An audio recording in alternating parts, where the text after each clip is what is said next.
You are listening to The Vocal Technologist. Spoken tech for your ears. Imagine for a second that you've just hired, like, the most brilliant, lightning-fast genius in the entire world to work at your company. Okay, I'm picturing it. Right, so they can read 1,000,000 pages a minute, solve complex logic puzzles in their sleep, all of that. But there's a catch. There's always a catch. Exactly. You lock this absolute genius in a soundproof basement, and the only way they can actually get information to do their job is by waiting for you to slowly fax them documents. Like, one page at a time through this rusty old machine. So they're just sitting there, burning time and money, just waiting on the plumber. Yeah, exactly. And that fax machine, that is literally what is happening with AI in the enterprise right now. It really is. Welcome to our deep dive today. Whether you're prepping to lead a massive engineering project or you're just insanely curious about where technology is actually heading behind the scenes, we've got something incredible for you. Yeah, we are pulling from two really dense, high-signal editions of TLDR data from May 18th and May 21st, 2026. And the mission today is to uncover this massive kind of hidden tectonic shift happening in tech right now. We're watching AI agents transition from neat experimental toys into autonomous engines that are like actively trying to run our enterprise databases. And our current infrastructure is actively buckling under the pressure. It's wild. It's totally buckling. Today, we're exploring how engineering teams are just frantically rewiring the entire data world just to survive this. Because, if you look at the marketing right now, everything sounds like magic, right? Oh, for sure. Take Taiku's recent messaging. They paint this beautiful picture of like a new world of self-service analytics. Right, where you just ask a business question. Exactly. And instead of waiting 3 days for a data analyst to export a CSV and build a dashboard, an AI agent triggers live analysis. It surfaces recommendations instantly, and boom, a decision is made on the spot. It sounds so perfect, but then the 5-trend index just dropped this bombshell that completely shatters that illusion. Oh, the 5-trend numbers are brutal. They really are. Despite companies throwing, 7 or 8-figure budgets at agentic AI, only 15% of teams are actually prepared for it at scale. Just 15%. Yeah. And the reason for that 85% failure rate really comes down to this governance and open data infrastructure gap. Basically what the industry is calling the pipeline tax. What's fascinating here is why it's failing so hard. Because historically, we built our entire data architecture for human consumption, right? Right.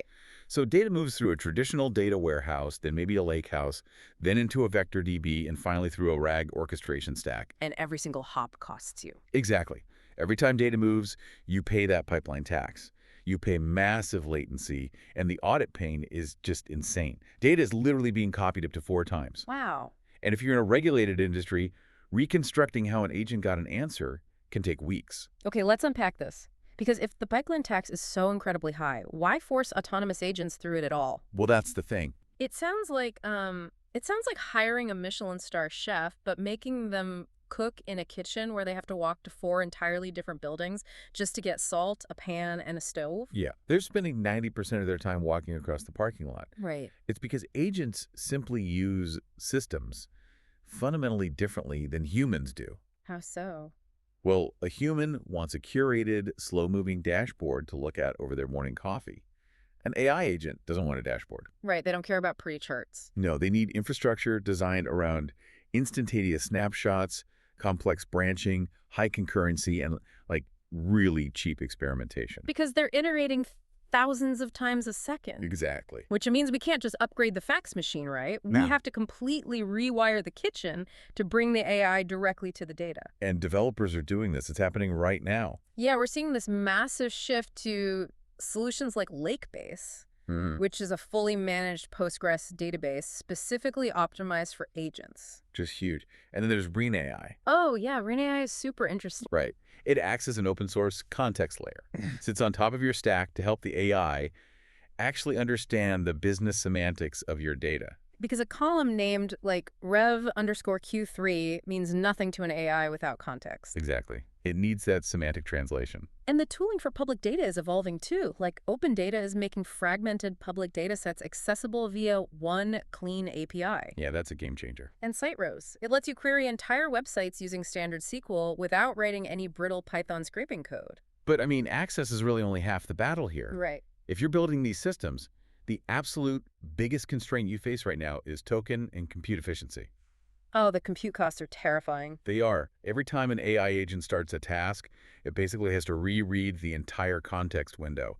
And spending GPU cycles reprocessing the same background info is just a massive waste. So instead of the AI having amnesia and like rereading the entire textbook every single time you ask a question, we need a way to keep the book open in its working memory. And that is exactly what Minio's MemKV does. Oh. It's a petabyte scale context memory store. Petabyte scale. That's insane. It's wild. By moving context directly from NVMe storage into the AI's data path using 800 gigabit Ethernet RDMA. Which bypasses the CPU entirely, right? Exactly. By doing that, they claim 95% better GPU utilization and 50% lower costs. They literally call it ending the AI recompute tax. But we also have to stop wasting CPU on data movement itself. Oh, absolutely. The translation tax. Right. Enter Apache Arrow. It enables this thing called zero-copy handoff. Which is brilliant. Instead of serializing and deserializing data between Pandas, Spark, and databases, systems just share the exact same memory layout. So the systems just point to the same spot in memory, no copying needed. Exactly. And production REG is evolving too. You can't just dump raw text into a vector DB anymore. You need smart chunking. Right. Recursive or semantic chunking. Yeah, and alias-based zero downtime index switching. Because you can't afford to take the production system offline to update the AI's knowledge base. Never. And Redis is stepping up here too with context pruning. Oh, I love this feature. Right. Selectively removing low-value tokens to reduce costs and stop the AI from getting distracted by noise. Which ties directly into the emergence of context graphs as this sort of missing provenance layer. For agent workflows. Yeah.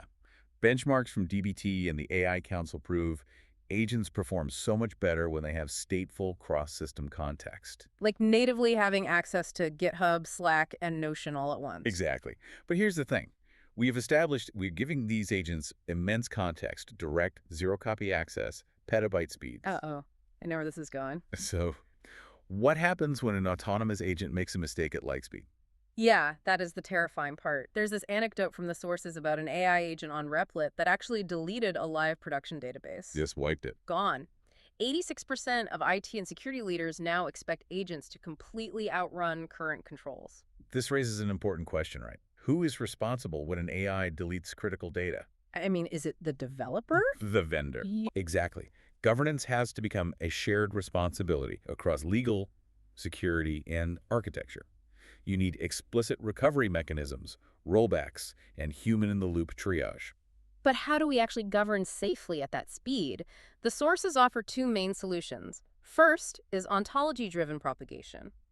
Which is fascinating. Yeah, you use a plain English ontology where an LLM actually classifies columns as schemas evolve, so your security policies stay intact automatically. And the second solution is monitoring with Cortex agent trace data at the span level. Right, to catch token spikes or slow tool calls. And context bloat, you have to watch every microstep. But wait, can't we just, test these agents rigorously before deploying them? Like, why is this so hard? Well, yes, but testing is incredibly expensive, especially online AD testing. True. Spotify has this brilliant approach where they treat LLM evils as a funnel, not a fork. Oh, right. They use LLM judges really early on to verify relevance and tone, right? Exactly. It acts as a filter to strip out weak ideas before they ever consume expensive online testing resources. And then running evils on the actual real-world experiment results creates this feedback loop that calibrates those LLM judges. It makes them smarter over time. It's so efficient. But while we're obsessing over AI agents, the foundational engineering required to just keep the global data layer running at massive scale it's pushing the limits of physics. It really is. The numbers are just mind-boggling. And Netflix is moving 3 petabytes a day from Cassandra to Iceberg. 3 petabytes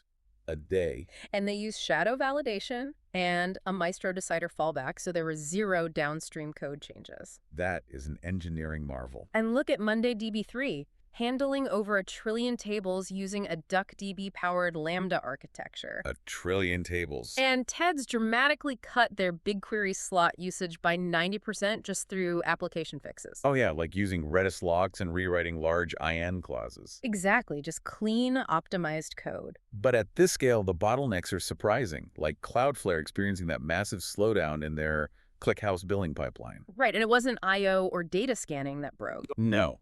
It was the query planning stage. Because they had too many parts per replica. Exactly. They fixed it via a shared read cache, but it's just wild what breaks at that scale. Okay, here's where it gets really interesting. It's like a delivery service that has plenty of trucks and open roads. Okay. But the whole system breaks down because the guy at headquarters drawing the map can't draw fast enough. The query planner is the map drawer. That's a perfect analogy. And because of these clunky bottlenecks, we see crazy workarounds, like Duck Lake STK using Rust and Python to read Duck Lake tables without actually running DuckDB at all. Bypassing the engine entirely. Yeah.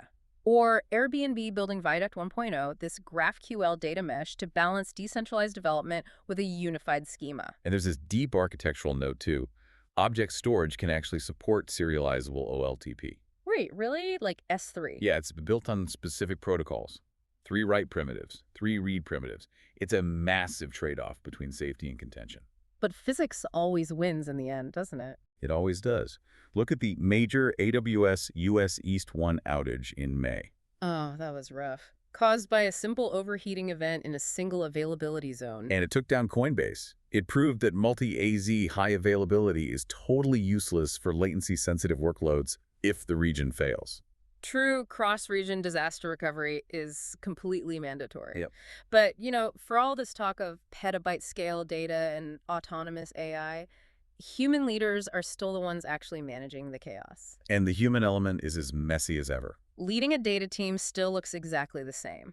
You're fighting stakeholder politics, proving business value, trying to stop tool sprawl. The so-called modern data stack for ingestion has just become totally overcomplicated. It's a nightmare. Experts are recommending a hybrid approach now. Managed connectors for SAWs, but custom code for legacy stuff. Even beloved tools are messy. Look at PostgreSQL's order by jungle.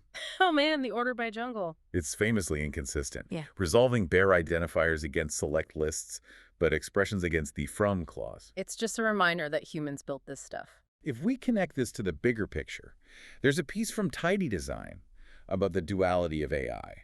Right, and to be clear to you listening, we're strictly neutral on this, just sharing the author's viewpoint from the source material. Exactly. The piece points out that AI is genuinely empowering for things like translation and accessibility, but it carries undeniable harms. Like the environmental costs? Environmental costs, wealth concentration, and the promotion of shallow thinking. The author believes this tension just cannot be neatly resolved. But leaders absolutely must engage with it seriously to guide its use. Yeah. And it brings up a crucial distinction about the future. What is easy versus what is hard. Right. Tasks with fast, accurate, automated feedback.